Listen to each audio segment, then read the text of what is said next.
We are live. We are live. We are live right now.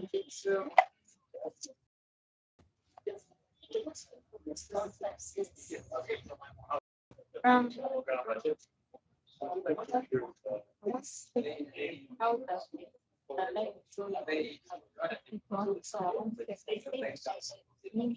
I feel that. I don't know if I can check it out.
I think it's the best, but I don't know. So, Take that. It's not about.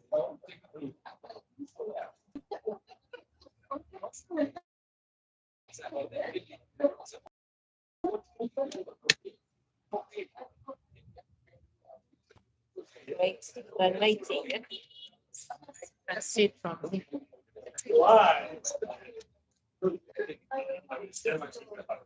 going, right?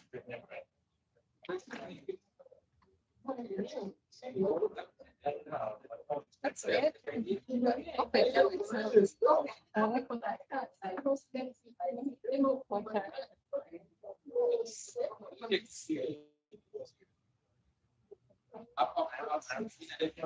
what accounts? Doesn't open. Open. Yeah, people you can. Oh, they can open the stay. Yeah. But they can wait.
What's this? Right, 6 to 1. Okay, that's a full.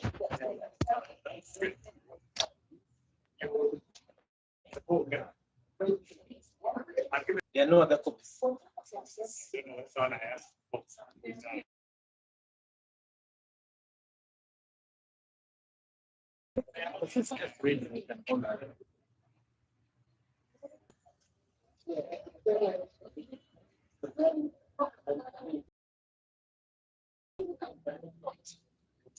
George, all the way back. Sitting by the way, I'll tell you why. That's something.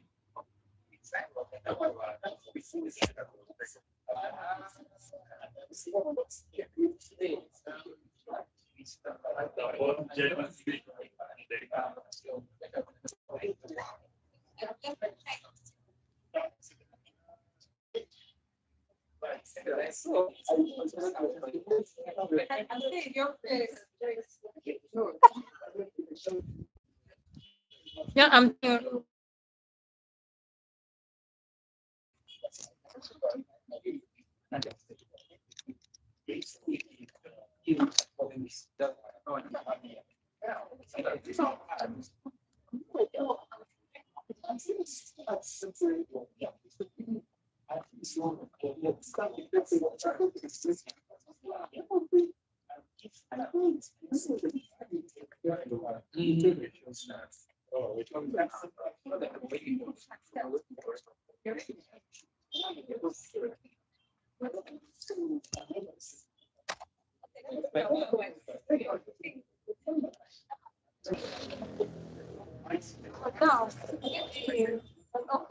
Excuse me. Excuse me.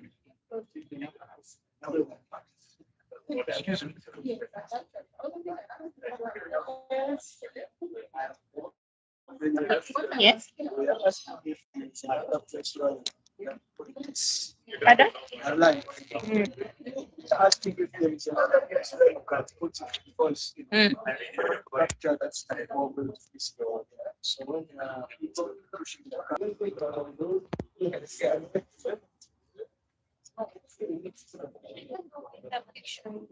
old enough like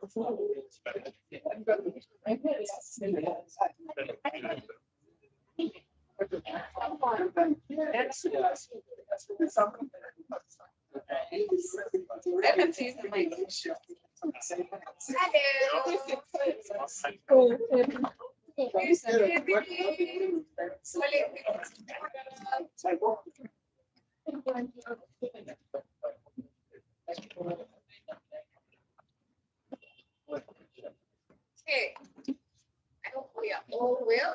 Everybody. The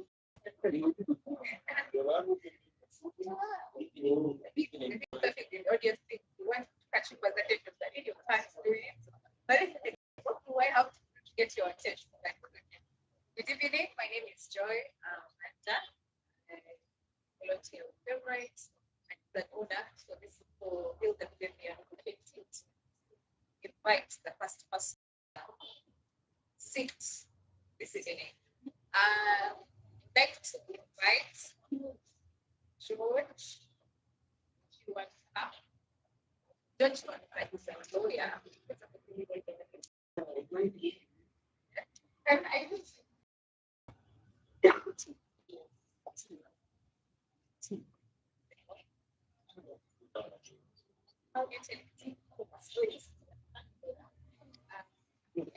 yes, George Kiwanuka, a lawyer and an associate at Vice at the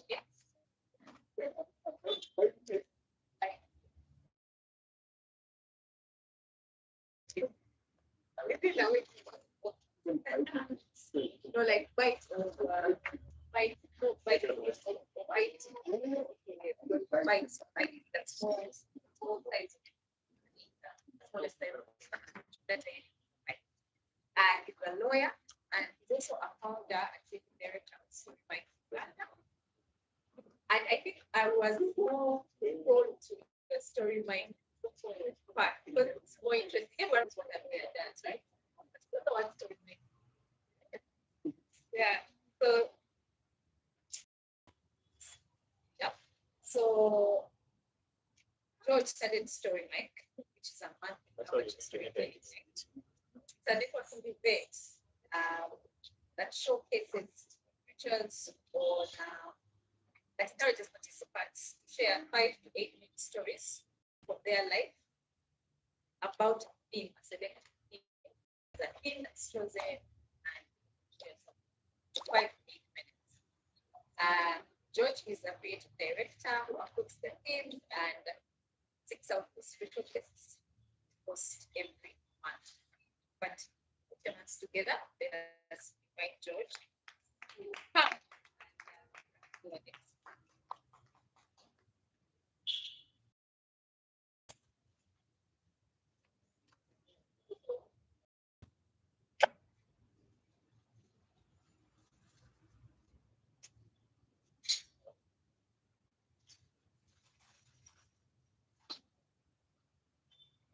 Good evening, guys.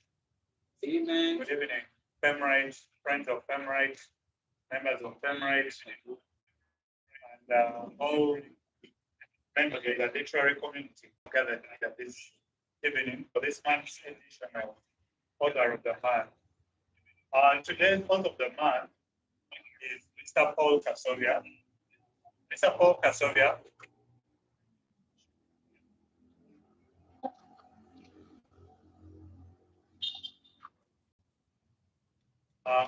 Mr. Paul Kasobya is a Ugandan playwright, poet.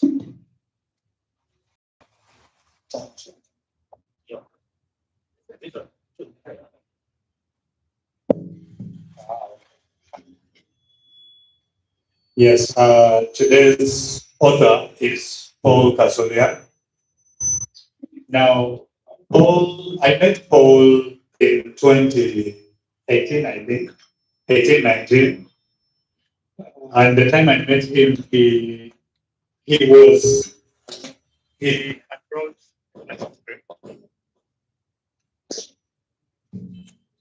brought a manuscript to my former work at Babisha anyway. We were his editors for the initial parts of this poetry collection, Roses and Thorns, The Math and Wrath of Life. And we'll get into this later today, because we've always had that roses have thorns. But when he's telling us roses in thorns, The Math and Wrath of Life, he'll tell us a bit about that. Paul is a banker. He works in microfinance. He's also a playwright, a poet, and a storyteller. So you'll find that a lot of his work entails tradition, it entails contemporary topics, but part of the main reasons we have Paul today is because Paul runs an enterprise called Paul's Diaries. Now, Paul's Diaries is a self-publishing, it's a literary production house. So he is a publisher in a way. So Paul is here today, both as a writer, as a poet, as a playwright, but more importantly, as a self-publisher. He has self-published his latest book, A Palace of Adonis, Where Kings Fall and Servants Rise. This book is it's really a play where the dialogue is very, very poetic, as you will see later on. So good afternoon, everyone. Welcome to Femrite Order of the Man. So Paul, today our focus is two of his works. Paul, welcome, and thank you for sharing your work and time with us. Okay, so I guess, so the first question I'm going to ask you, Paul, I know we've told people you work in microfinance, but just for people to know you a bit better here, when you're not writing, who are you and what shapes your view of the world?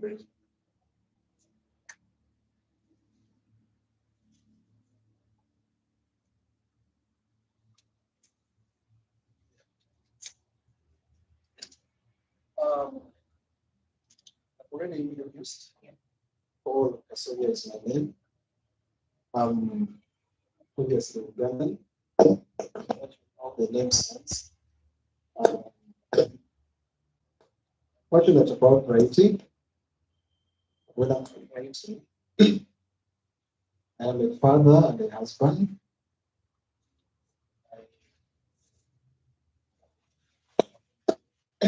I've worked with microfinance for the last 10 years, right from when I was second year at university. I love the trade. I love deep conversations. So anytime that I'm not writing, chances are high that you catch me having a deep conversation with someone. I'm a Rotarian. I love service above self. I love going out of my way for the betterment of others. And yes, that is the brief. Okay. Paul, you say you you are passionate about the betterment of others. Do you feel your work works to also play a role to better society? Or Yeah, in a way, but right, which I do most of the time,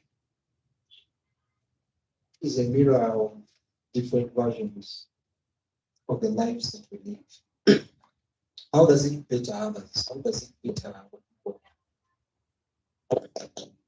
For example, life as cultural collection versus bonds. You see that are giving the quality of life and the things about life. So in that collection, you find that anyone, any day of their life, they are to pick up that cultural collection. It will be very unlikely that they will read cover without finding a poem that resonates with their situation, or actually some verse that speaks to them. okay. And Paul, when I was reading a bit about your background, you've done writing for quite a while. You were published in an anthology that was honoring the late Maya Angelou. Yes, that was around 2015. Yes. And then you have a poem called I Heart, which was among the outstanding poems in a poetry poster project that Femrite published in 2019. Yeah. So between that and Roses in Thoughts was 2019, 2024. 2024. Yeah. And Palace of Adonis is last year. Yeah. Yes, 2024 as well. 25 At the end of it, yeah. At the end of 2000. Yes, at the end of 2025. So maybe what I beg to ask is, when exactly did you realize that? Because sometimes when most people here have submitted pieces have submitted work to, you see a call and then you send in a piece. So when did you decide? So that writing, usually people see it as a hobby. When did you decide that this writing is no longer going to be a hobby? Let me go for blast and start releasing books. And what prompted that? Starting to release books. Also writing more professional, really.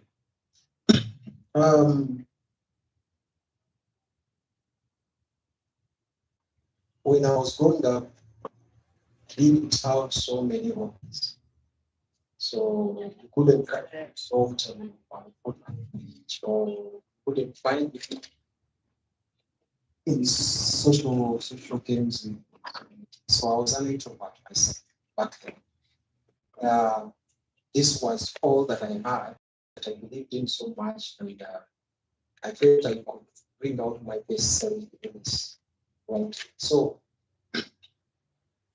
as we have cleared the background, part of growth and was actually worked on in 2018. But you see that the road, it gets published. So it tells you that ever since I discovered that I can write, that was as far as back 10. I always kept what I wrote. And I held on to the belief that maybe one day that I would share with mom what I've written. So it was a dream that I lived with. I was patient with myself because I knew I had to go through some phases. I had to do a little more reading to understand, and also to understand the publish, get the work out there. So you can see that my first submission of the manuscript to the Shiny Way was actually a teaser to the real world. And the feedback that you gave me was really so good that I built onto that. And when I had resources and said, we're going to do this, we're going to do this more professional. So it is. So it is very hard to say that what is came. It is something that I think with passion. Yes. Okay, so I noticed you said you let this, you had to go through the phase. You go through this, you try to understand publishing, but okay, I get that. But when I was reading A Palace of Adonis, the dialogue is really, a lot of it is almost poetry leaning, but it is a play. And then Roses and Thorns is a poetry collection. So you've written poetry, you've written poetic drama, if I can call it that. Those two forms of work, they're a bit similar, but they're not really the same. They borrow to each other, they lend to each other.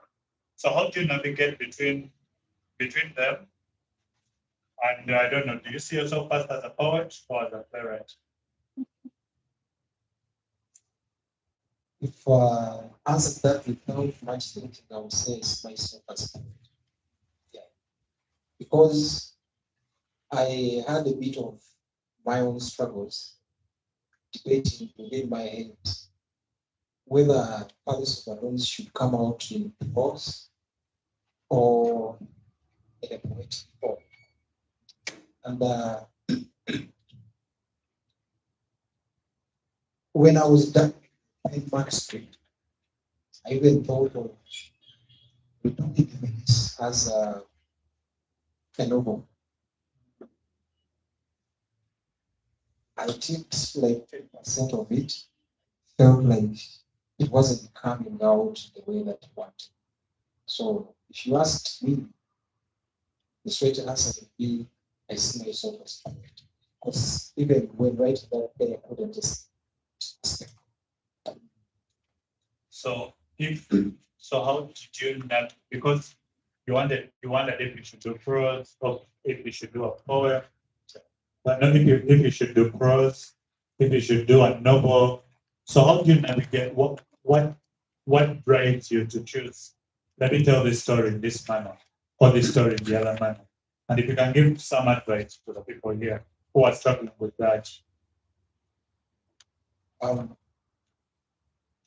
With choosing if you want to write a play or yes.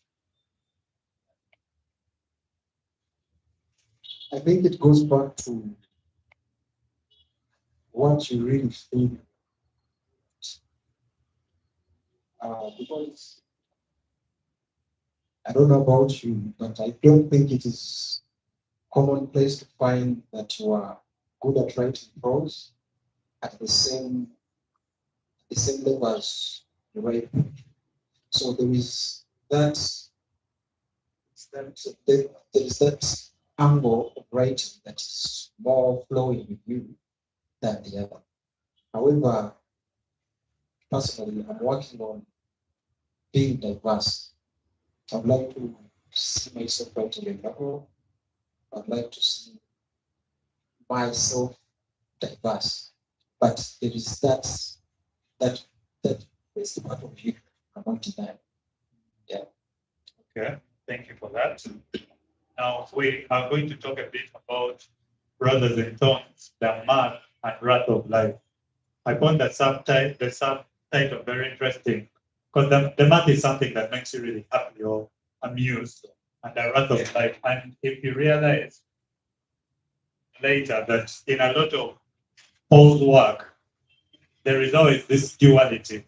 You will find we're going to hear from some of these pieces. But if you look at even the subcategories in the collection, there is Ubuntu here, there is love here, there is pain here, there is death, there is life, there is hope, and same also with Palace of Adonis. I was asking him some questions there on what formed part of the decisions he made as a writer. because you get this hope on this character, then they're killed off. Then there is this, so there's a lot of duality in his writing. Maybe, Paul, you can just, because roses are not things that are being used a lot. Because roses are very beautiful, and then but then they have these tones of them, which I don't know if it means beauty should be worked for. But Paul, maybe if you can tell us a bit about where that title came from. How did you arrive at it? Roses and thorns. Well, Roses in thorns. roses. Personally, I live a life that appreciates life with all that it throws to us. And it's from that angle that I get to arrive to a reality which cannot be denied. That life will always have the good and the bad. And when I say life, I mean every part of life. Be it marriage, be it parenting, be it school, everything. So I felt like,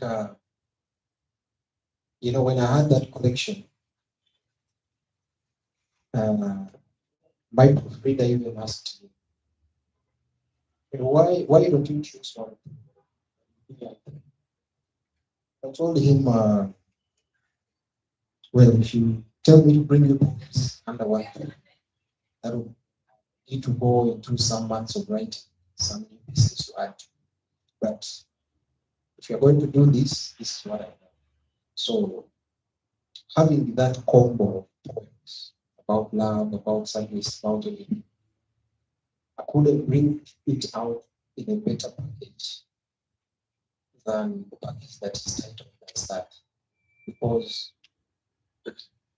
every poem and you understand it relates to the sorrows and joys of life. So the title was befitting of the entire collection as a prompt. Okay.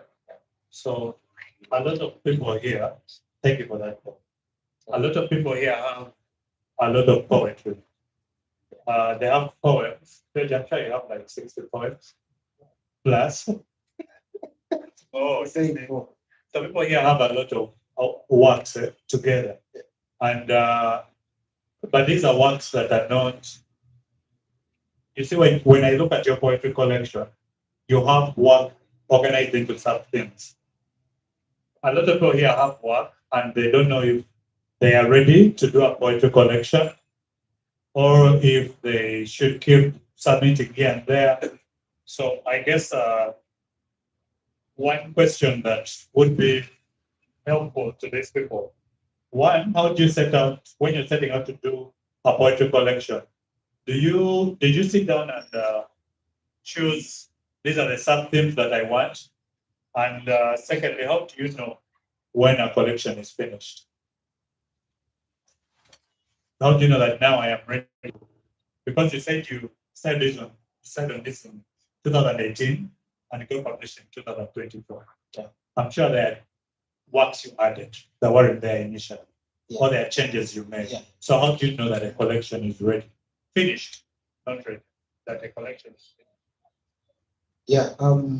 Initially, my desire was to have my debut collection having new poems because I'm good at short poems.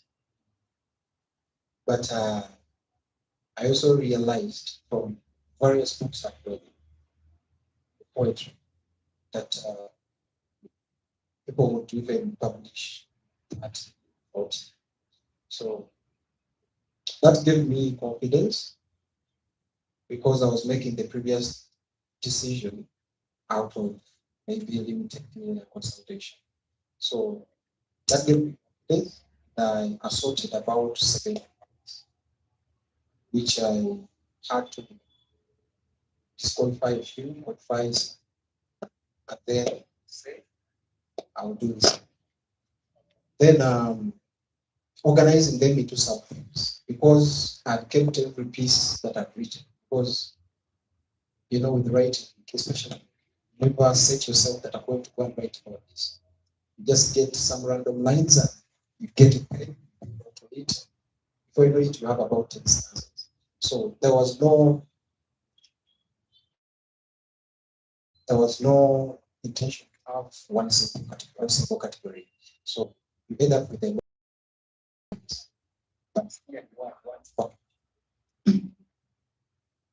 So I looked at which of that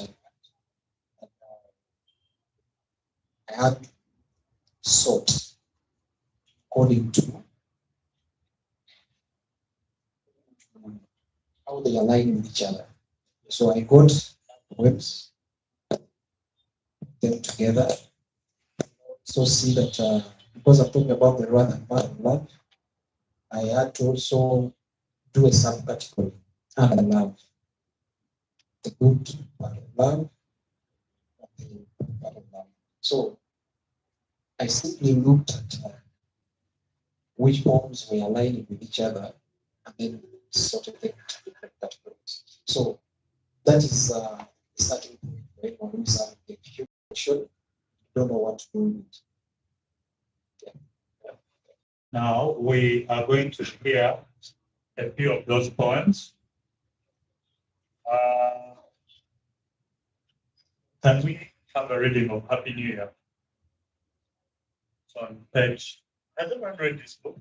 Have fun for hearing. Oh, a palace of Adonis. Let's have Timothy. So Happy New Year is page 69. Roses and thorns. It's just 4 stanzas. Happy New Year. Whilst I was lying on an aging bed in a silent, seamless sleep, the world was rolling in slow music, and every man a death.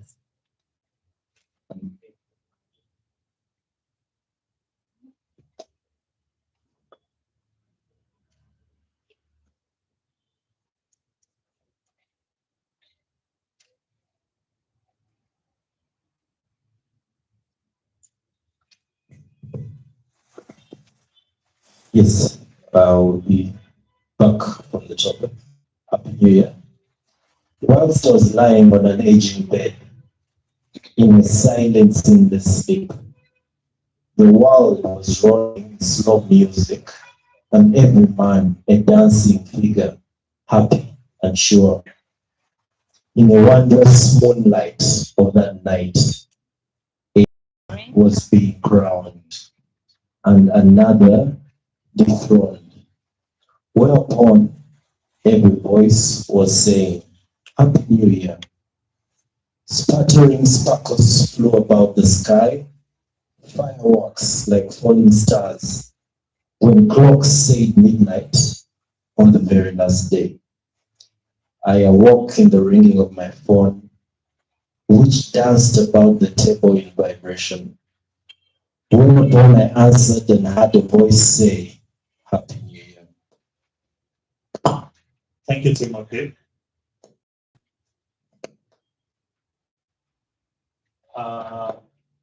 This is quite a mild. When you read the other pieces in this book, I found that poem a bit easy on the. It was a bit straightforward. Unlike others, some that we are going to read tonight. So I wanted to ask you: are there poems that almost didn't make it to this collection? Yeah, many of them. That almost didn't make it. That's all that did. That almost didn't make it.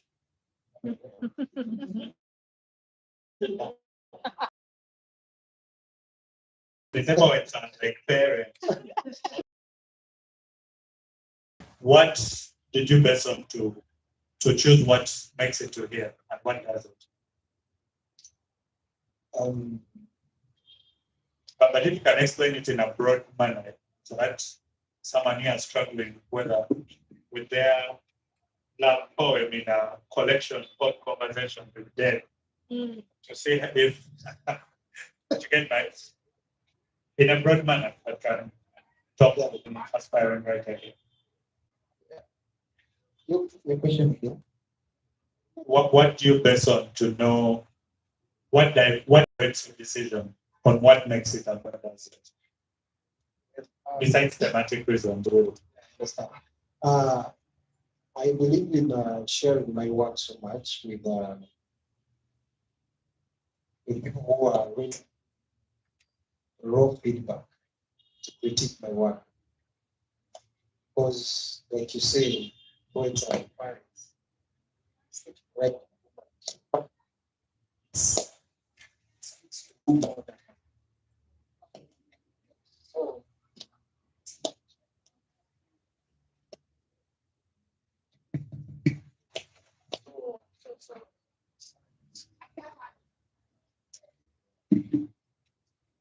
so what guides my qualification or disqualification of a poem?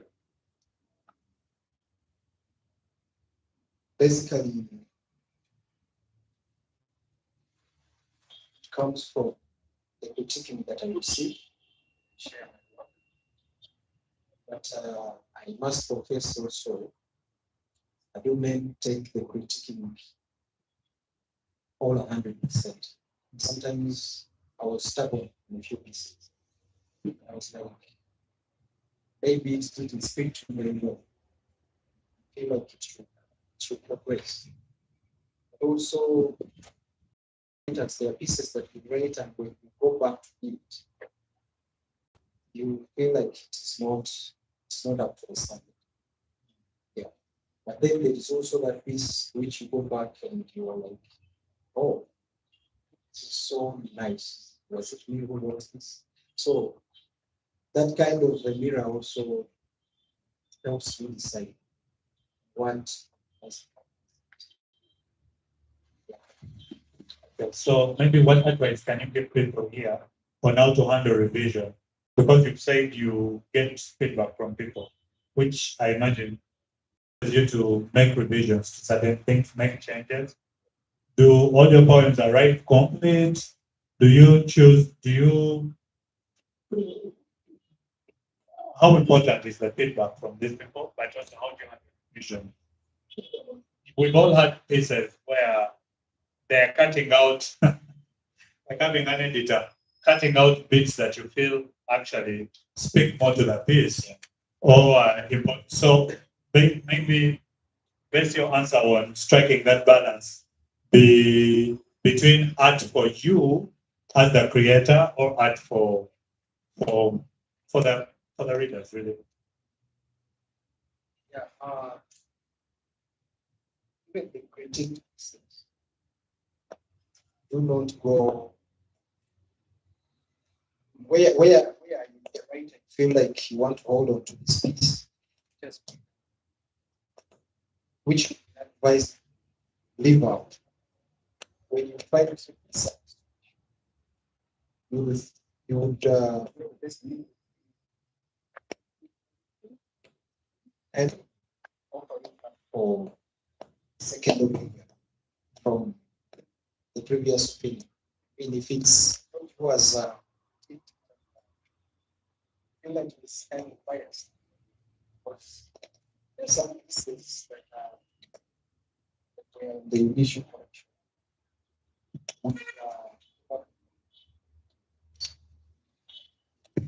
Which that gave the was been so familiar, and I felt like the critiquing was so big to their convictions, so I had to offer the pieces to a second opinion because I saw that pieces that were kind of so figurative, the female beings, they were being but I felt like no, this is shutting my real expression.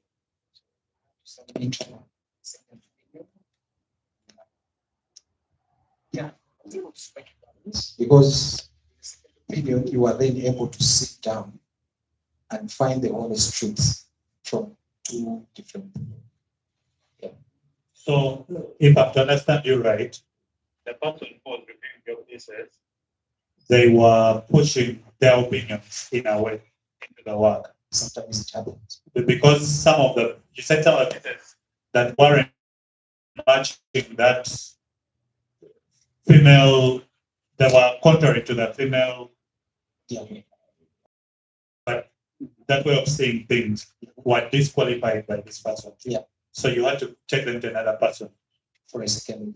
Oh, okay. So how do you balance that neutrality to know that this person is not just okay, something interesting here. Because this person is doing editorial work. Yeah. But they are, of course, they're human beings. Their opinions are rubbing off on the editorial work. Yeah. Like instead of me saying these sentences are not well, are not coming out the way I want, it's more like, why are you saying this? Do away with this. Is that what you're saying? Kind of, yeah. Oh, okay. It never comes out so straight. Yeah, straightforward. This we want to watch. That you have to unlearn some things, but you refuse to unlearn those things because it's not what you wanted to say. And you went with the second opinion. The second opinion that me making a decision. And actually, some of those pieces that I was advised to go, I dropped. Okay. Where I got a second opinion that was not biased, I pushed. Okay. Yeah. Because I don't come for a second opinion and I tell you, first place, this is what I was advised. I give you pressure and I tell you, I want you to do this. Tell me what advice I want. Okay. Yeah. All right. As we transition into a palette of Adonis, let's have a reading of the divorcee's song.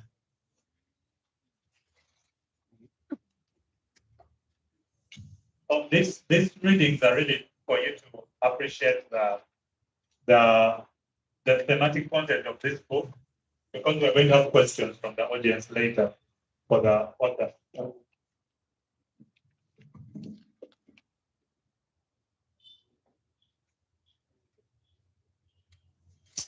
Good evening. I'm going to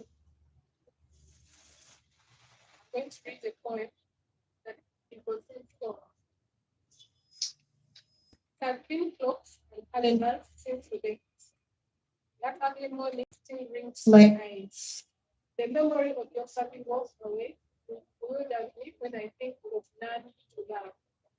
I wait on you with the hope of your return, that the wound may heal at your sight and with your heart, that the scars may fade into the sweetness.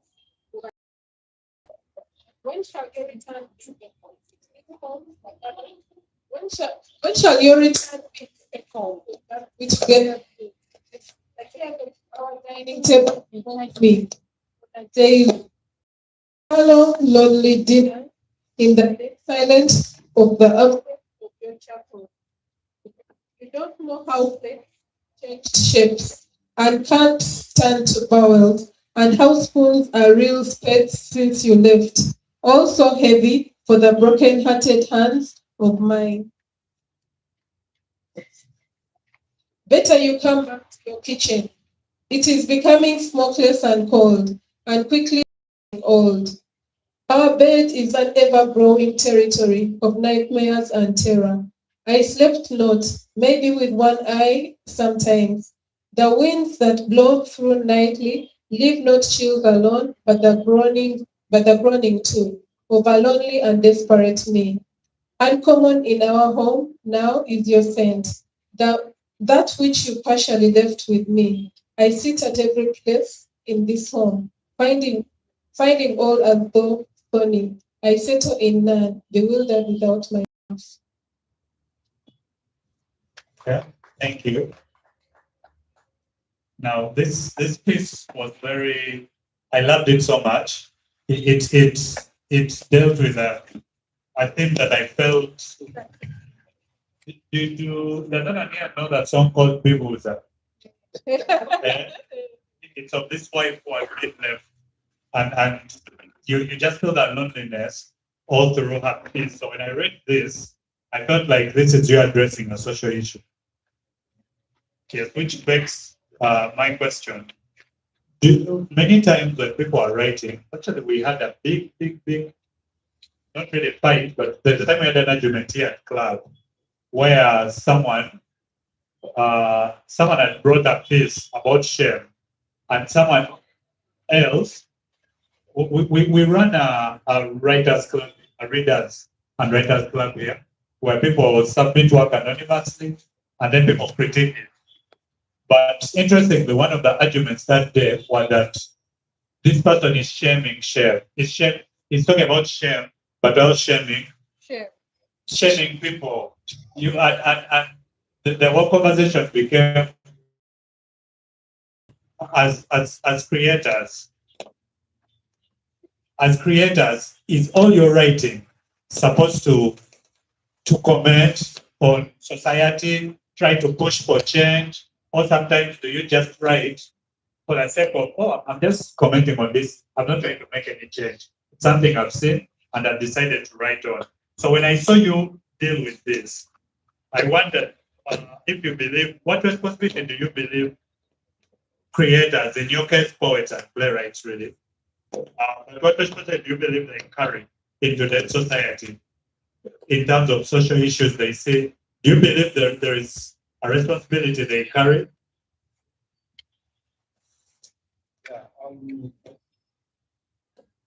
Yet as artists, we are in society. We do not invent stories. Even where we invent stories, fiction, you said, there's always a bit of facts that people relate to. If it's a fiction moving, the horror happens at night, everyone knows that night is. So we are a mirror of society. We don't invent ideas and stories. So whatever we write about, or whatever we wrote or I write about, has inspiration from what happens around. Yeah. Okay. It is just as straight as that. So in your opinion, should writers heal? Should they be healing people? Should they be disturbing people?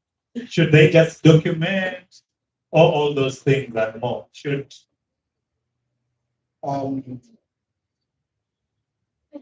I think our responsibility is not limited.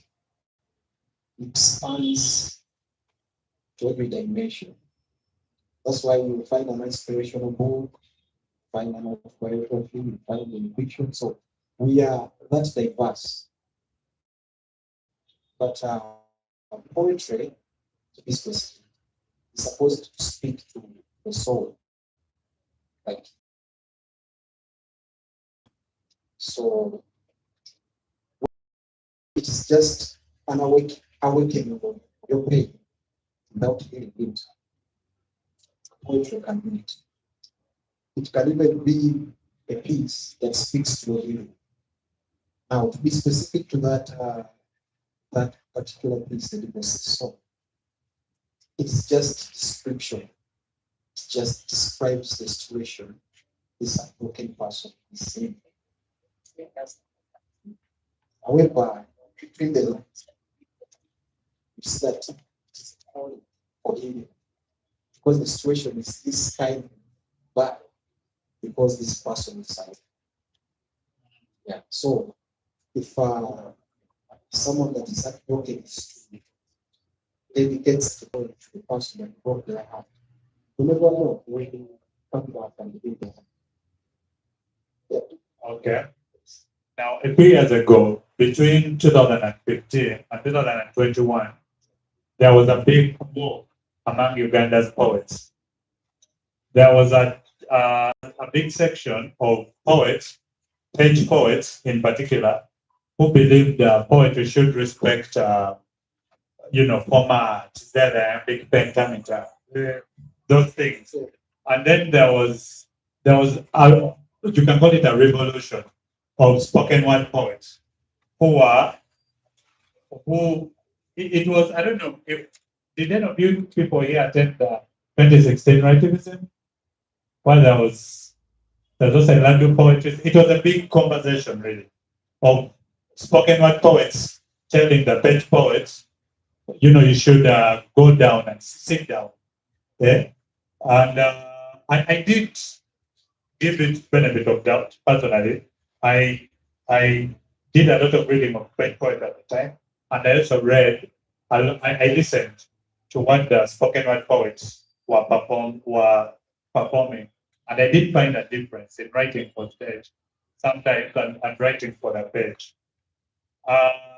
But the question I wanted to ask, when you wrote these are poems. They are written, some of them, they really follow the traditional rules. And some I felt that, like, someone here is going to read later, there is this more conventional poetry, which is like, let me put my heart on paper.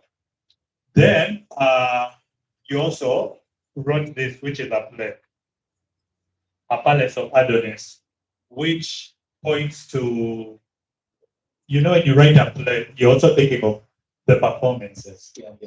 Because even as I was reading them, I was wondering, if this boy was, actually, I was wondering if there's a Ugandan 10-year-old who would Speak wisdom. say I think that 10-year-old was saying here on stage. So I need you to maybe just shed some light on how you write for actors, particularly this, how you write for actors, vis-a-vis how you write for poetic reading and poetic actors. How would you, maybe there's some difference in the process, if you can just shed some light on that. Right. Starting with poetry, I feel like, of course, this doesn't justify the big one that you were talking about. That there is a little distinction between the two, because stage or spoken word poetry kind of sometimes relates, and the verses are kind of rhyming and moving along what is trending. So having a very thin line between stand-up comedy and so. But with pen poetry, you are visually so write something, but you stay relevant to any person that will pick up your book 10 years later. So I think that is what is more of drawing the line between the two. And then going to the point, my inspiration to write Paris Advance came most from, people should know I wrote that play when I was in my CS vacation. So I had a lot of time on me to read. And, I read so many books, mostly the plays of Shakespeare. So I read much of the books after reading books.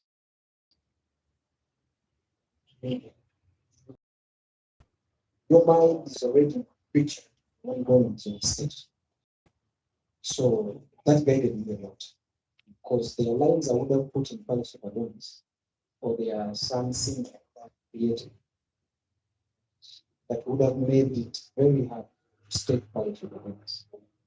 That's why you see I restrict myself to one location. Yeah. That is the Palace set. Because I envision that this is a play that should come out as clear as it is on page on stage. Okay. So have you ever had to sacrifice the story or clarity of the story in order to preserve the language? Because you just said that there are things that were hard to bring out, and you had to maybe let go.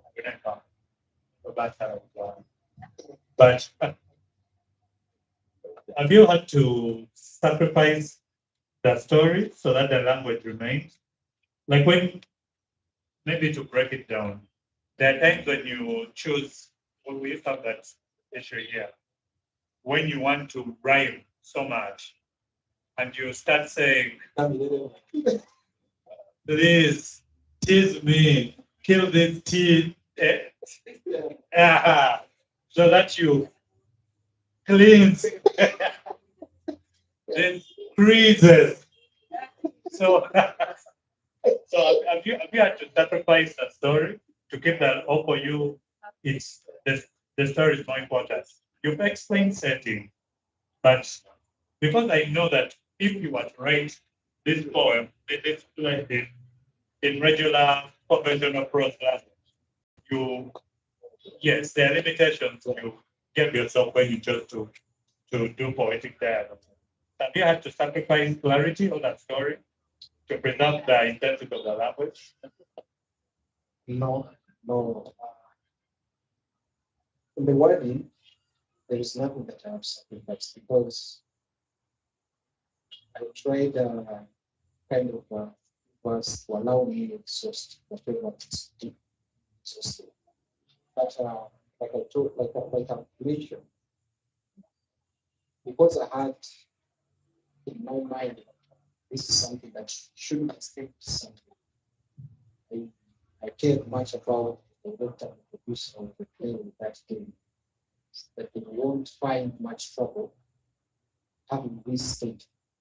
So there are some scenes I would have not included. For example, on the sidelines, you were asking me about the two dead bodies that were found. Yes, yeah. Yeah, I felt like I cheated myself at some point because my reader would have loved to see how, after these people are being banished out of the kingdom, what happens there afterlife. So, because my setting is limited, I couldn't create a scene that culminates into their death. So you see that I have to come back with the character who speaks about what they have seen instead of creating a scene or display of what. Okay. Okay. So Paul, you finished the first book and autographs. Yeah. But with the second book, you have self-published it. Yes. Yeah. So Paul here, like I said earlier, runs Paul's Diaries, which is a literary production house. Now he has published work for himself under Paul's Diaries. And I understand when Femrite was inviting people here, he told them they're going to tell them how self-publishing can be profitable. Are you there yet? Are you laughing to the bank? The question complete. I'm getting yes for now. Are you laughing to the bank yet? If you've been around Bishop here, especially publishing, don't stop.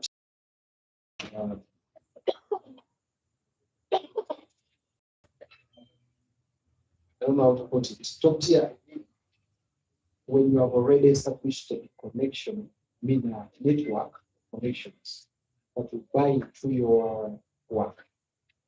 And this normally runs with people that are writing biographies, inspirationals, and motivational books. So the buyer benchmarks on what you have accomplished before the buy your vision. Now, in the creative writing space, when you're publishing, personally, I have a mindset that the major goal of sharing or publishing my work is to have it to the people so they can get a feel of what I can create, so it can inspire someone that wants to also publish. So the cash that follows the book is second option, because it is unlikely that we short notes. However, comes depending on how much you've gone out of your way to ensure that your work is easily accessed. But we have to, in Uganda, we have the bigger players in bookshops. So, Like Femrite. Femrite has a bookshop here. Whenever I publish, it's where I stop first. So we have players like Palisto, Mahili, Uganda Bookshop. So you must be able to knock the doors, negotiate deals with them, of the books, their shelves. Because they also have standards actually. Before you get your published book out there, it will be weighed by their, I think, quality assurance department. So you have to weigh in that it qualifies for situations before you get there. And so back to the question of how to research publishing and bring data support. It will happen with hard work. So you're not laughing to the back here. I think for us it's important. I think I've lacked the dog several times. That's amazing, of course. Because since 2024, I've sold some hundreds. Yeah, some hundreds of books. Right, as I don't know, you're not clapping. But But for Palace of Adon's being that we are still in the activations. okay. So we are on the path towards it. So what pushed you to shift to top publishing moving from the traditional publishing you had taken part in the first book? Yeah, when I was starting to understand the publishing industry around here,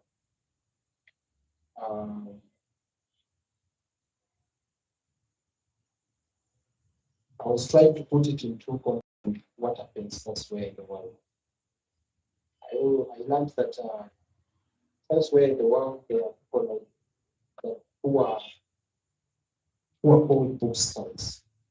These ones who go around looking for ready manuscripts, and then they'll strike you a deal with a big publishing company, and then you have some qualities. That is not happening here. Mostly because I think because the infrastructure is not even yet, and also the readership is still thin. The people that are willing and ready to read, they are very few. Elsewhere, the infrastructure, the corporate law is working well, and they won't be in the process of their work on it. So here, I tried in the earlier phases, even before I came to submit to that by commission, I approached publishing houses.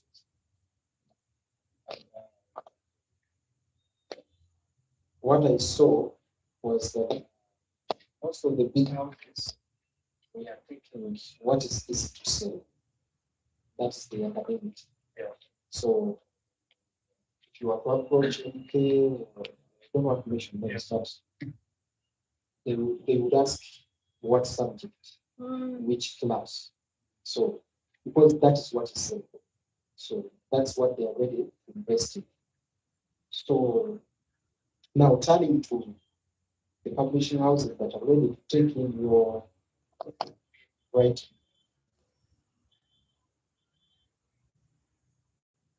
You see that they are ready to offer you the editorial and the printing are not the marketing. Okay. So that was the reason why I think that needs to be addressed. And that is what inspired the back of Post Diaries. I'll start with my own business. Then I want to say that the publish doesn't take over the printing, but I want you to know the influence. I want you to knock doors for me. I want you to put me out front. Yes. So that was what was missing, and that what brought me to this year. Okay. Now, Paul, thank you for that. So you wanted a place where you can also prioritize your marketing, right? Prioritize the marketing of this work. Prioritize. Don't give me a piecemeal deal. I want it all. Yeah. Okay. So a big part of a big issue that many people, at least I've seen, come up with is pricing of books. Someone can bring a book at, I remember our mother, the Navagarica's book was 100,000, 150, and It was only 15. 150,000. Yes, and that's very quick sellout. And then there's a time when the standard price of books in this country was 25,000, 10,000, 25,000. We are seeing a lot of books at 70,000, at 80,000. When you look at the sales of these books, some of the very expensive books, actually, there's an article in a Monitor on Saturday. People should look out for it. That was writing on what the rich have learned about selling books that emerging writers haven't. But I'm not going to borrow from it. I want to talk about pricing of books. Many people claim that have stayed on the shelves for much longer. So maybe as a writer, because the beauty, you're both a writer, but you're a publisher. I call you a publisher. So what forms the pricing of a book? How should emerging writers think about pricing their books in this economy? We are linked to this price. Yes. Yeah, price. Because I wanted to kind of enlighten it. Please. Yeah. Because the pricing is informed by a number of factors. Personally, when I set out to process reforms, I want to do the best quality that I can, not for the sake of publishing. Because it's also, there are also books that you find in the market, not to judge, but you say this was for the sake of publishing. But I told that I want something that is of real quality, because that's the starting point to appeal to the market. But also, the pricing, bottom line, is informed by the investment that has gone into it. What have you spent on the editorial team? What have you spent on the print? Sometimes the cost of market, because you're not going to just say people I have books here and depend on. So from a business perspective, you have to first understand that each copy should break even and also contribute to the profit. And in an environment where the reading culture is still small, I mean, kind of weak, you wouldn't want to have a big cap, a bigger profit that will discourage your target audience. So, what informs the price bottom line the cost that goes into the making of it. Then another factor that affects price, I didn't know that until when I got to doing policy loans. Sometimes you, the author or the writer, give a certain value to the work that you have created, even before the printing and the show of anything. It's a value that you give to your work, and that also becomes a driving force for how much you want to charge for work. So that is also a fact. And yeah, this, now going to what you began with, yes, that what the which are doing about us. Imagine writers. We actually not doing anything. What followed the price, as I've mentioned it, so then they attach the profile. The profile who has written this. So that kind of weight, Social capital. that kind of weight kind of turns into another value that can add on to the other factors that I've seen.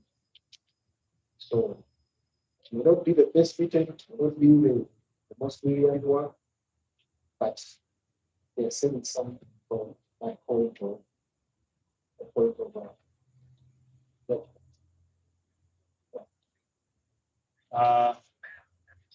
So we're still talking money, but it's very important to make money from art.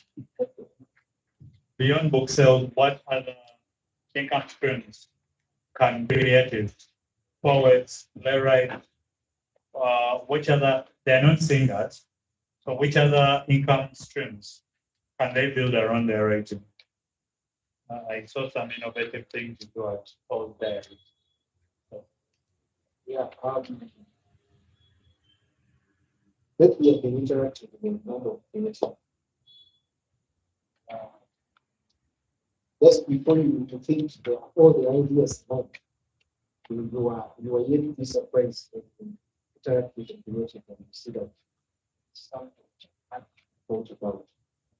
So, like the noun creative, there is so much that we can do about our creative life that one does. One ready to appreciate the every presentation. For example, there is a friend of mine who's also a creative writer. She does jazz, jazz, the jazz of written piece that you can look up, go to your kitchen, open your jar, open an inspiration list for that. Yeah, it's just creative. Oh, jazz, J-A-R-S. So you pick a creative. I mean, you pick a note that speaks to you. You feel like, wow, she's touching in on that. Yes. So there's so much that you can do around it. Actually, if you were to follow the trends,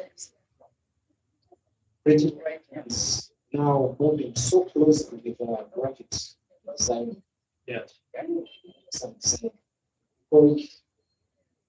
you find oh,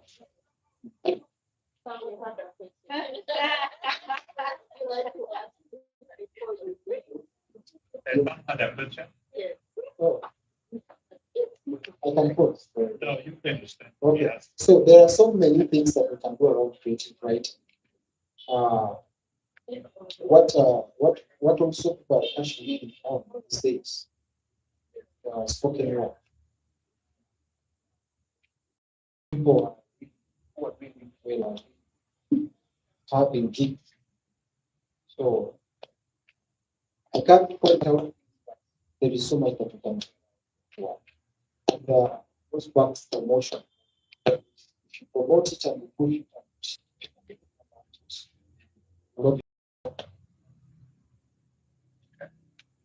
Maybe we can have a question from the audience.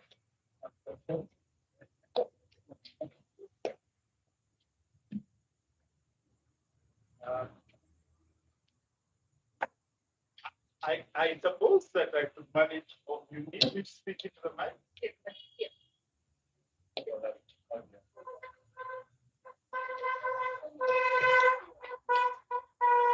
Thank you, Joy. Thank you, Paul, very much. Thank you very much. Paul, my name is Iga. And what I really would like to look at is related to laughing all the way to the bank. There was a time when everybody said you're published by so and so publishers, so and so publishers, and they were very big, well known houses in East Africa, maybe well before either of you were born. And I remember Mr. Tarimbo was in his office near Bukova. It was the end of that day. And so he locked the door and put his key in his pocket. You remember that?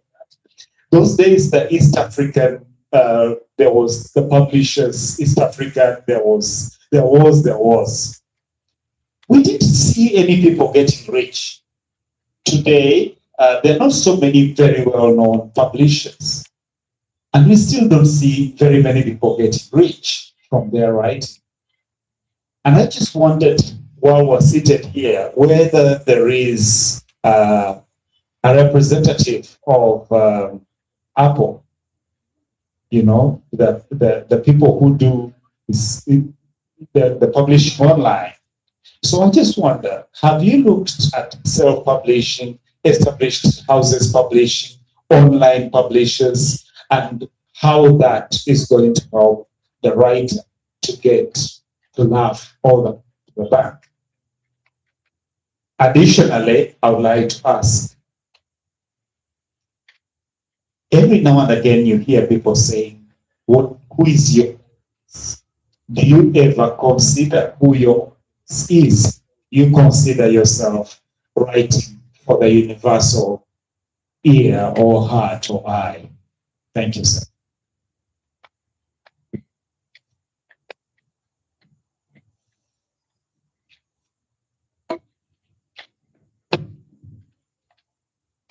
Thank you so much. Starting with what you started with, yeah, I get to read a lot of those old books published by the East African publishers. Actually, one of the groups which I belong to, so East African publishers making the call to the deadline December 30th this year. Reason why it was all those knowledge, I will not from the setting of things by then. The major market for during those days was and this is not from it's not from money from but I'm thinking the government used the books from the publishing houses and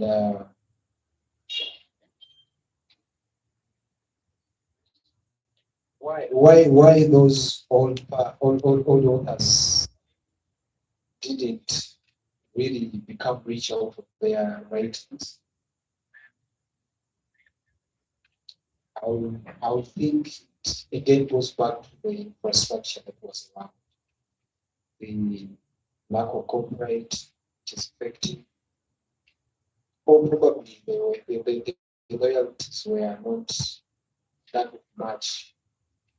much contribution to their wealth. Because even in the current time, you see roses for 20,000.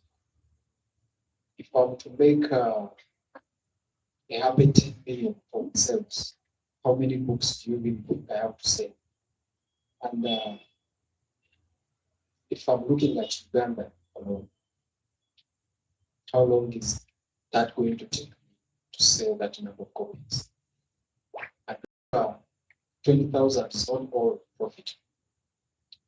So you only have a little bit of it. Other mediums of publishing, the online, Roses and Thorns is Amazon and some other online platforms. But also these have a threshold for payout. So you need to have sold this number of copies, and your money should have gotten to this threshold before you send it to the partner. And that takes also a little bit of time. So it is very hard to, it's actually unfair to up until a young man that you will go rich from publishing books. But those public can basis for you to create work. Because we have policies for this and like how I am staging film need. So that can bring some more strings in the field. Back to the audience. What about the audience? Yeah, my ratings have not been so specific, though there is another project I work on which will be specific. But for these published books, it is for the general audience. When we say the Roses and Thorns rap and Mark of Life, everyone experiences that.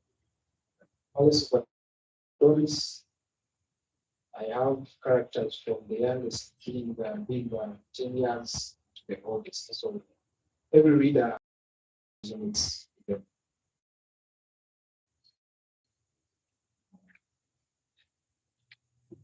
Sam, I hope you're answered.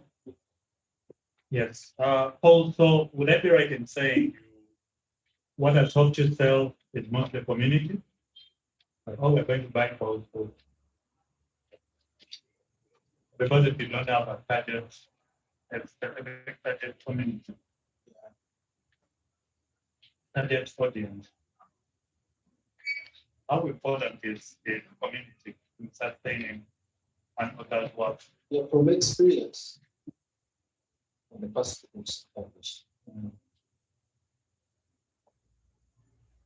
I would say slightly 60% of the sales is your fellow creatives, fellow writers who are buying.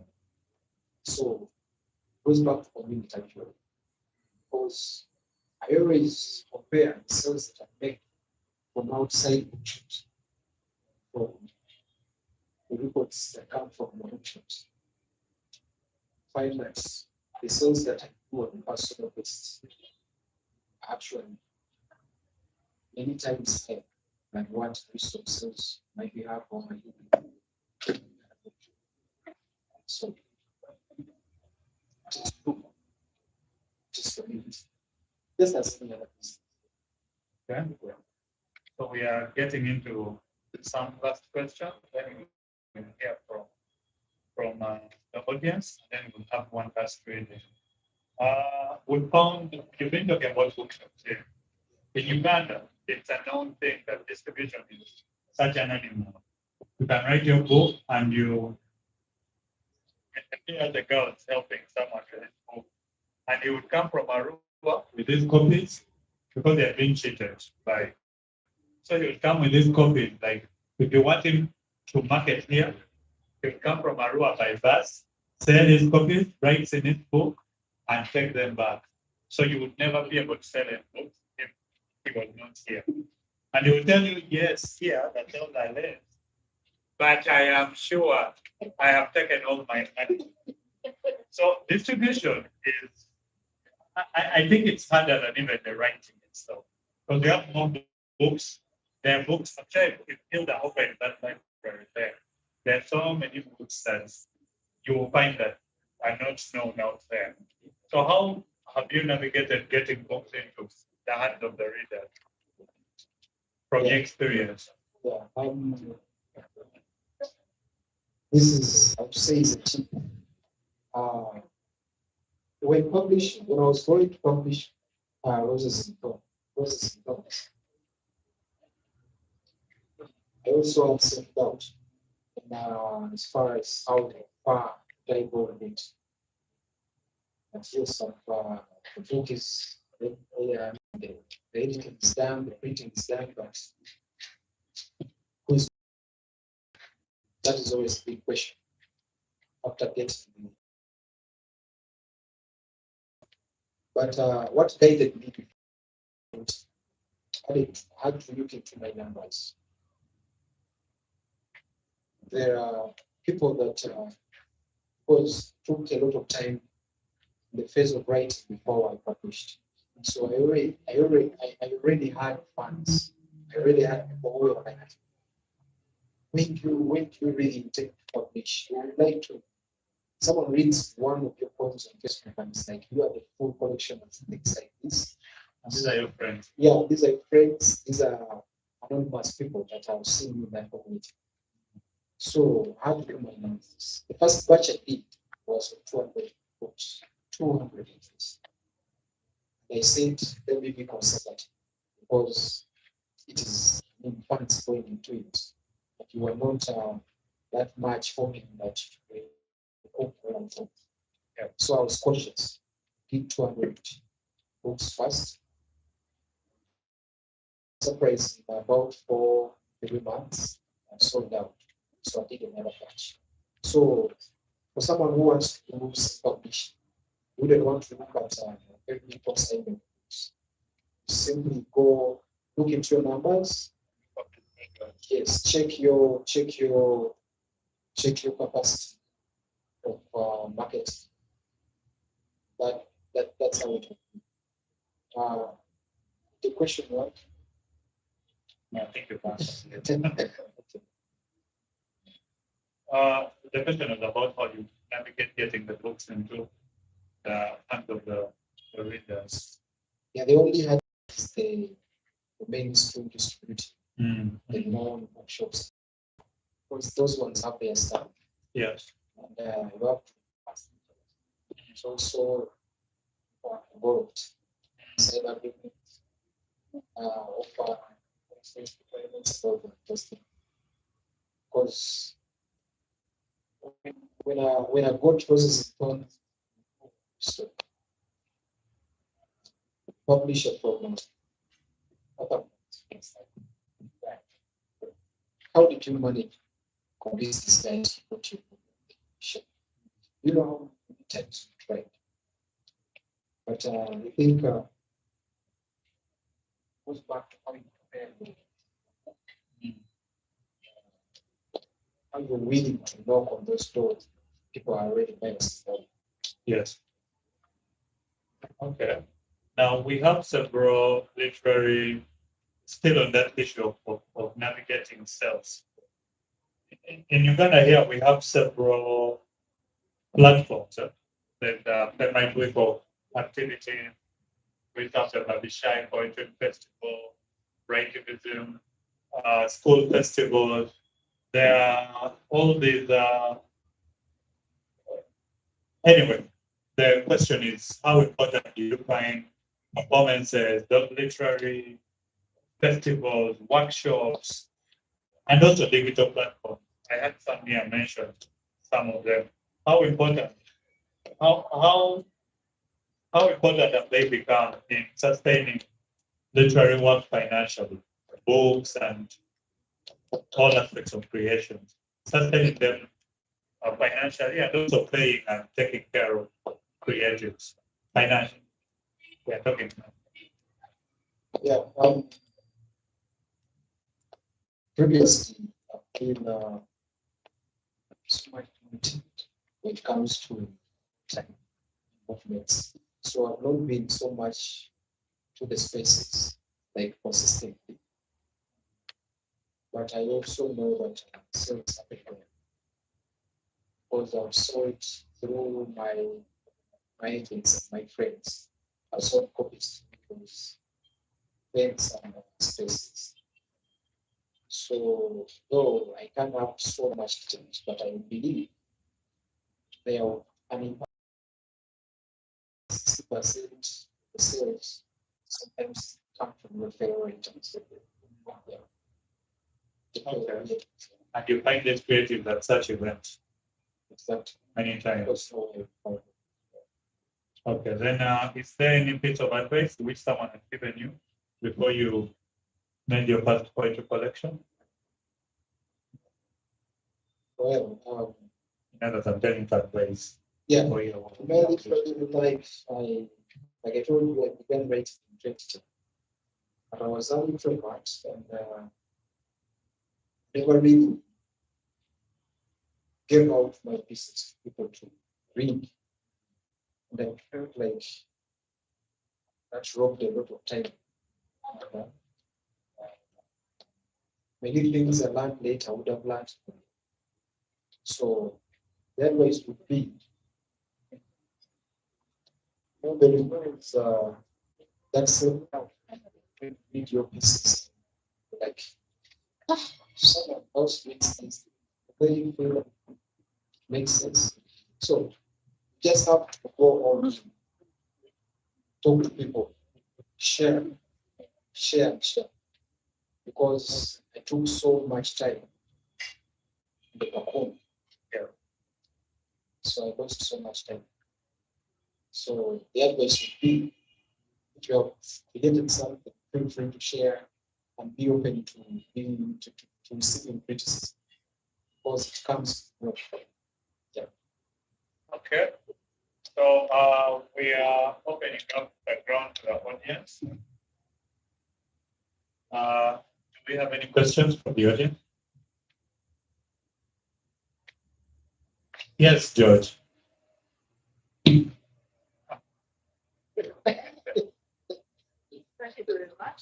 Yeah. Was there is like the traditional 10 to 12%?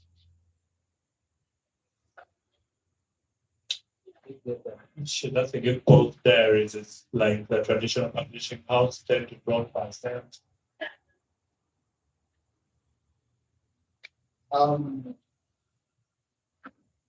I'll be honest with you, because there is not playing on any script. It's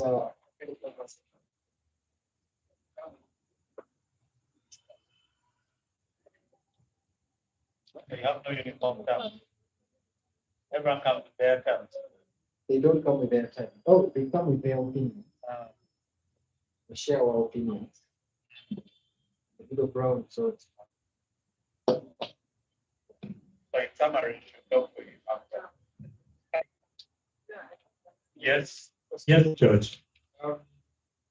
Reading just from the box of the back page, quite interesting Paul's relationship with Ryan. I think it's something that when it comes naturally, let's say. Would you say you kind of write? Would you say you write more for the ear as opposed to the mind? I write more for the mind than for the ears. So the device that is most appealing, I think, to you, then would then be the assonance, basically how nicely the word sounds. Would you say that's your best device when it comes to poetry? Poetry, you have all these devices. Imagery, the picture, the rhyme, the turnaround, in rhyme. Would you say the rhyme thing that just naturally makes each poetry? I would say it's both rhyme and imagery, because when you read my poems, even poems of the 6 you read with your mind and with your eyes. So there are lines that you naturally go back to. You read twice. You read twice. You put the exact, so it's the picture. Right. But I would say I use the logo. Just allow this judge to take second finalist, not finalist, say, but moderator else, because I have quite a number of questions. They're not too many, but quite a number. Because from the Alice Validis, you most of them, the names you use are. Yeah, maybe you should come here. That you use the microphone.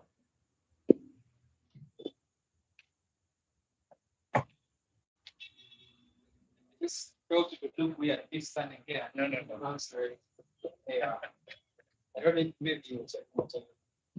Yeah, from reading Palace Weddings, I realized the names are not exactly, they're quite exotic. And I was wondering if, and from what you mentioned, you read, this is something you wrote in your Form 6 edition, and just from reading Shakespeare's play, something of Venice, I forgot, Martyr of Venice, thank you. So I would understand the inspiration, because one of the questions, who is its inspiration, right? Like you go to offer, let's say, plays, but also poetry. So my question, the first came to mind, was it possible? Microphone is under grip. Wasn't it? Yes. Yeah. Possible for you to use maybe or local sounding names. You could have put I don't know, Kiwanuka somewhere in there. I don't know, Kemigisha somewhere, I don't know. Just to have the natural, to have the home feel of so people own characters more. So the thing I enjoy very much with some of the works of George Martin, as my friend was talking back there, is that he creates a character. Can I just use my voice? Yeah, please. Yeah.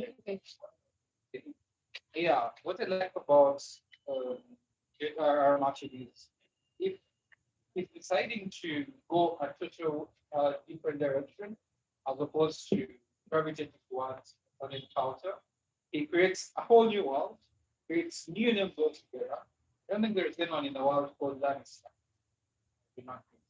But it creates this world that. So I think we're living in a time where we're fighting back on colonial stereotypes and this dark cloud over and over us, and most of the literature we've read is Western, right? So we're living in a time where writing is not only something you do for fun, but it's also in a way an act of activism. In a way, somehow, whether you intend to do it or not, we the readers are going to want to read something to what you're. So my question would be, was it possible to get a world where we have all Ugandan sounding, but they can use the strictly sounding English, they can use the that. I love the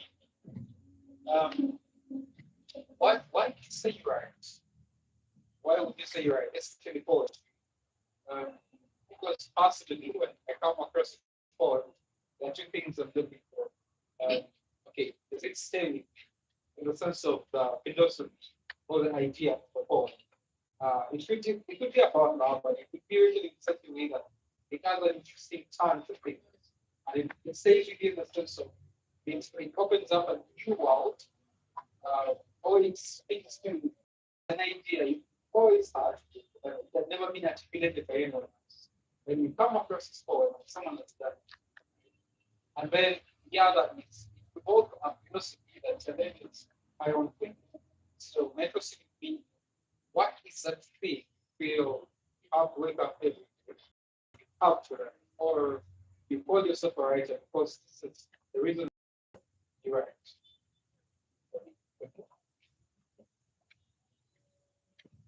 Other people, you're only asking one question.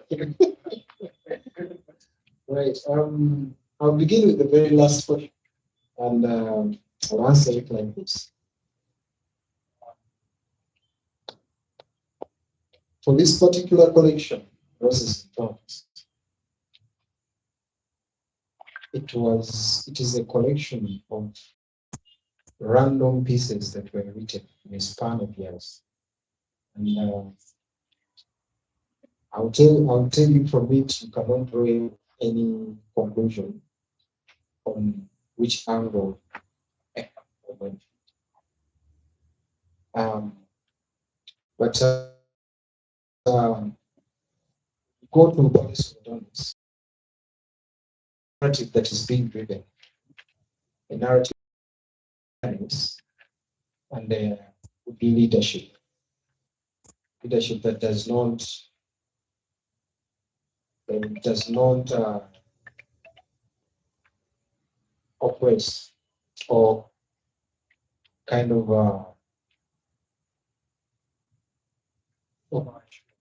so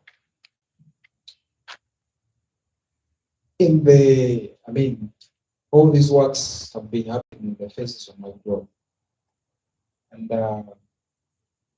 you'll see that there is an evolution in the writings that happen. So if you are still around to see the collections or the pieces or the works that will come after this, you'll see that it's very hard to see a similar pattern in products, in books, or in the writings done. Because remember, as we grow with the mind and everything. So perceptions change and everything. So that was a very hard one to answer with a straight this or that. But I hope you got an answer. And the other question was about the names and how they whatever the characters being set. I think you are the third or fourth person to ask the same question. And actually, I feel safe, but by the time I went for published display, I already anticipated. And I felt like this would be some point of attention that I will use to kind of draw a narrative.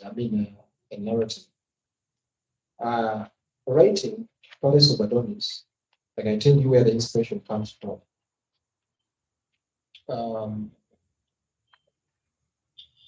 I wanted uniqueness.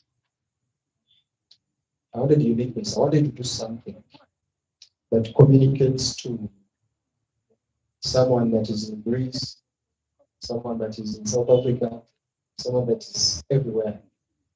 And I wanted to create a world that has some relatable situations, but also a bit detached from what people would conclude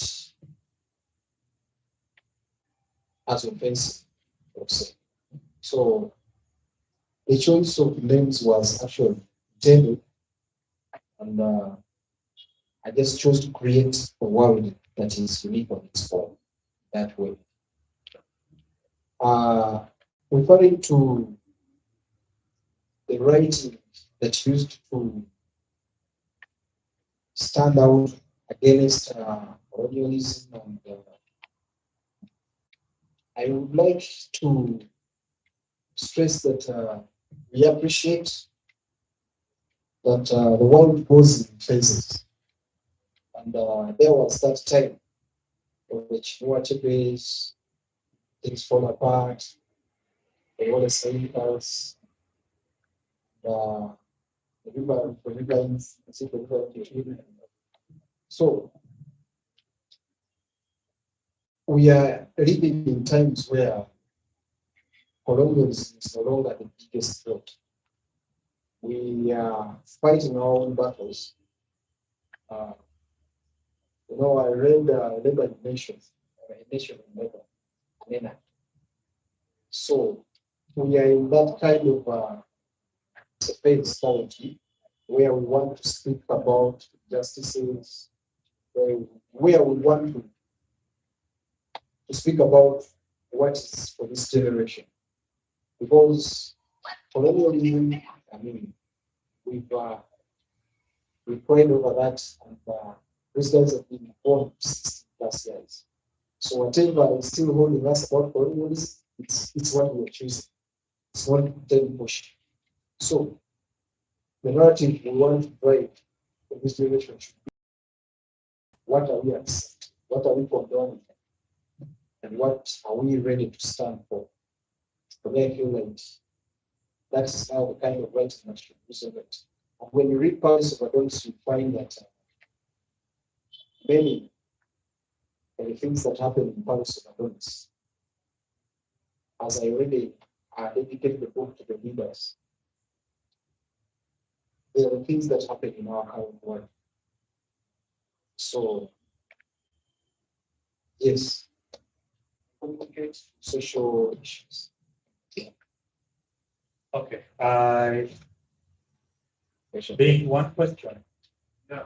Do we have any other people who might have questions? Besides Bint, I can't say what behind. Is it the She is? No, she. Oh, okay. So Hilda and Bint, let's hear from you. Then we shall have a reading of like, right? And we call the rest of you will ask him during dinner.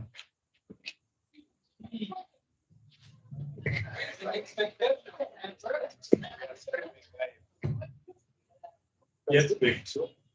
Yeah, thank you very much. My question is rather weird, but I'll ask. Like, people write for noble causes to inspire the youth, fight neo-colonialism, corruption, and all.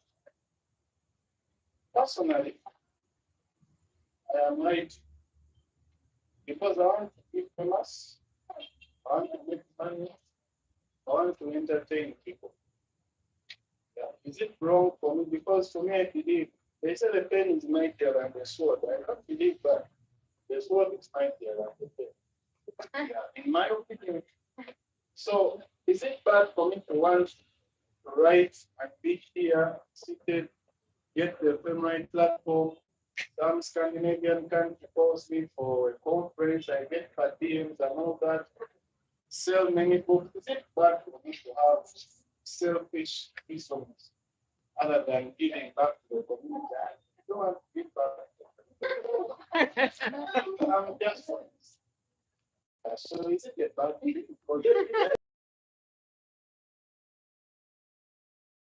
They're inspiring this. These youths should be inspiring. So that's my thank So that's for George or for me? Okay. And I'm not saying you're bad. I'm just saying, am I bad? Be selfish. Not really. This is how I see it. Not a judgment for you, but this is how I see it. Please judge him. We are creatives. We are given a voice. Given a voice that is the voice that goes through the pen to say things that maybe others are not saying. No, when I was writing on my Facebook, some other writers can kind of just, when you share something, when you do something, your angle as a writer, you kind of get feedback that is, oh, I own this, but I didn't know how to put it out. So, writers, if we examine our lives very well, I sometimes tell people we are gifted in a supernatural way. Personally, I can be sleeping and I am awake all of a sudden, and lines are flowing. I've been sleeping, I've not been thinking. So it's like we are gifted, and this gift is divine. So whoever is gifted in the divine way, it's my thinking, they should use this to benefit others. Because if you are the strongest in your house and the snake comes in and people are running to you for help because you are the strongest, and then you say, my strength is for carrying your luggages. There, you have not done service for what you were entrusted with. That's my thinking. So, I think we have a calling, and the calling which we do not own. It is for the people. Like you say, you can write entertainment. You are doing your calling. Because if you write a piece and it entertains someone, you have done your job. You've done your role. So it is hard to detach purpose from writing. Because even if you do not want to inspire, from what you've written, someone will find inspiration. Someone will find a lesson somehow. So it is undeniable. You cannot live pretend about it, but it's undeniable. Because people draw on your word those conclusions that you hadn't even drawn yourself. So that. Thank you, Paul. Let's hear from Hilda.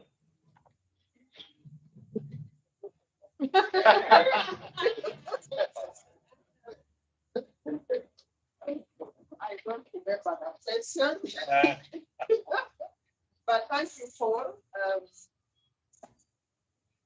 Thank you for writing. Thank you for being part of Uganda's Writing for Unity. And I thought that in the description of you, you mentioned that you are Rotarian, and I think by nature of you being Rotarian, in a way, you're a philanthropist. I thought that's a beautiful thing, that you will be nice, but it is a good thing. But also, I really want to thank you for the support. When we were talking Femrite House, Paul walked in here and he said, if I don't have money yet, but I can support in any way. And he came in with a bundle of books, which, and he said, sell them and contribute to putting together of the money for your house. We hope we are still gathering, but I want to thank you for that of philanthropy, and he supports, he continues to support us, which we are very grateful for. Listening to a lot of conversation has gone on writing and money. It's an important conversation because we cannot survive without money. But also, I just would like to say, today I was listening into a conversation and we were talking about our work. If you are in the right work, it will be fruitful work. And so some of us were saying, but I'm in the right work, but I don't see money. And someone said, no. Fruitful is not only money. Fruitful is, are you making impact where you're doing that kind of work? What are the other fruits that are coming out of your work? And that relates to this conversation today. as an encouragement that yes, let's do our marketing, let's do everything that it takes to get our work into our readers' hands, but also, as Paul says, it is a noble cause to write. And so if what you're writing is doing something, then that is already an achievement. Yeah, I just thought I should say that. But also, not a question, but I'm finding the first people to ask you, how can you call your book? What is that? Yeah, I called him and I said no. But we had a conversation around it. But I'm finding the story really hilarious, and I want to credit the way you write, as he says, very poetic and very enjoyable. Yes, thank you so much. I look forward to reading more of you. Yes, Hilda there is our host this evening. She's the ED of Femrite, the Uganda Women Writers Association, who are our hosts today. When the topic of uploading author works, naturally gravitate towards particular. George, will talk. Flowers. No, you will talk to the Get his flowers. Yes. It's beautiful. The hard book, hardback. So I think we shall talk about maybe. Yes, please. You will talk about it. Thank you so much for coming today. Thank you, Paul, for lending us your voice, for lending us your work. Thank you, everyone who came and gave this evening time. Let's hear a reading of I Tried. That's on page 60. Page 60 of the book. And thank you to everyone who has joined this conversation online and also here. Yes, please.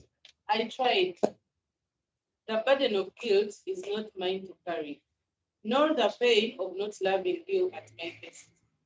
But I will take the road less traveled, where honesty speaks the heart. The first of your feelings for me has changed to a mask of terror. You command my speeches, my sight, how I turn my neck, and the way I breathe. You possessively love, yet passionately hate what I love. I will not love in a loveless love, nor have a thing to withhold. I will honestly give you honesty, as I've always tried, until I declare myself tired. Thank you so much. Have a good night.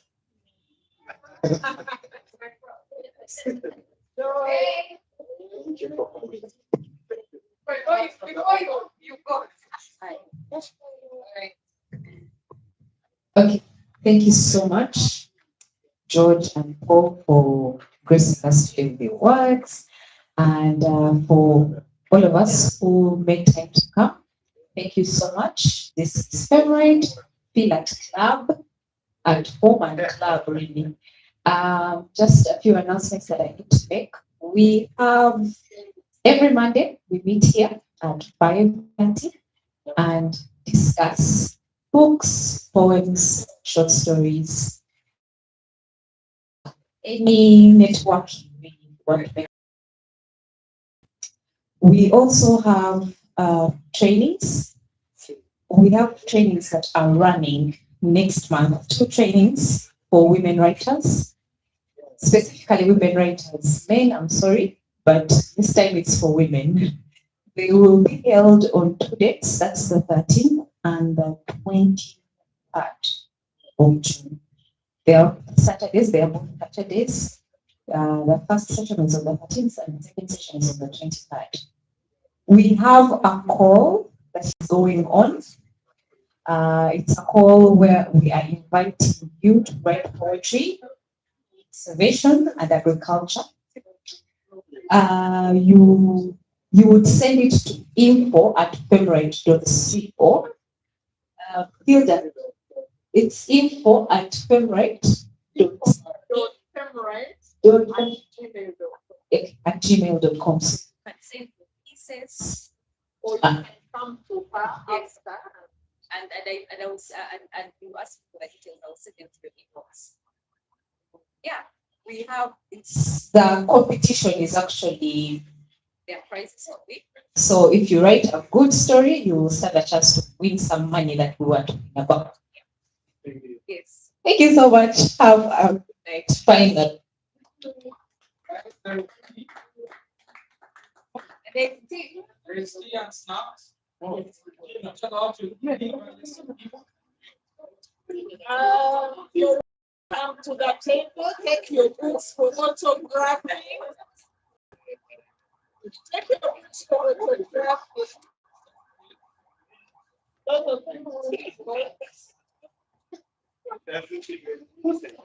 Oh, you guys see. It doesn't.